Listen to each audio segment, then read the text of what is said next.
Lonjakan penduduk imbas IKN di Kaltim, defisit air bersih di Balikpapan makin meningkat, apa upaya Pemkot Balikpapan? Salah satu imbas adanya Ibu Kota Nusantara, IKN, di Kalimantan Timur adalah lonjakan penduduk di Kota Balikpapan, sebagai kota penyangga IKN dan terdekat dengan IKN di Penajam Pasar Utara. Balikpapan jadi kota yang banyak didatangi warga baru, hal ini berimbas pada kebutuhan air bersih di Balikpapan. Sebelum ada IKN pun, Balikpapan sudah sering mengalami krisis air. Kini, dengan adanya lonjakan jumlah penduduk, defisit air bersih di Balikpapan terus meningkat. Lantas apa upaya Pemkot Balikpapan mengatasi masalah menahun yang kini makin meningkat?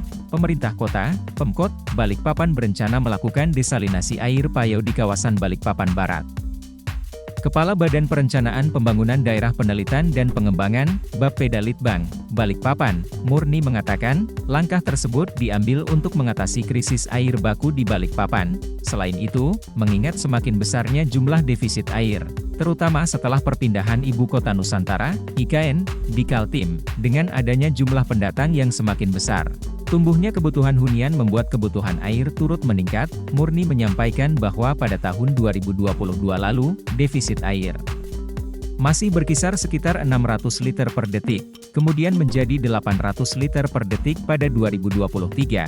Adapun kini defisit air baku mencapai 900 liter per detik. Murni menambahkan, pada 2030 mendatang defisit air bahkan diperkirakan mencapai 600 liter per detik. Hal itu berdasarkan proyeksi jumlah penduduk yang dilakukan Perumda Tirta Manuntung Balikpapan, PTMB. Demikian dengan Embung Aji Raden yang kini masih dalam proses pembebasan lahan yang membutuhkan waktu tidak sebentar, mengingat proses ini melibatkan lahan orang lain. Dalam artian, pemerintah daerah harus melakukan tahap pembebasan lahan terlebih dahulu, yang memakan waktu cukup lama hingga benar-benar rampung.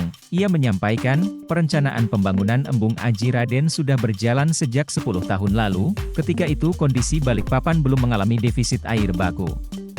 Kata Murni, pihaknya berupaya mencari segala sumber air baku dan semua sambil berproses. Adapun tahap awal dalam desalinasi air payau berkapasitas 120 liter per detik ini akan tersambung ke sistem IPA Kampung Baru, Balikpapan Barat. Nantinya air hasil desalinasi ini untuk memenuhi kebutuhan warga di seluruh wilayah barat dan sebagian tengah.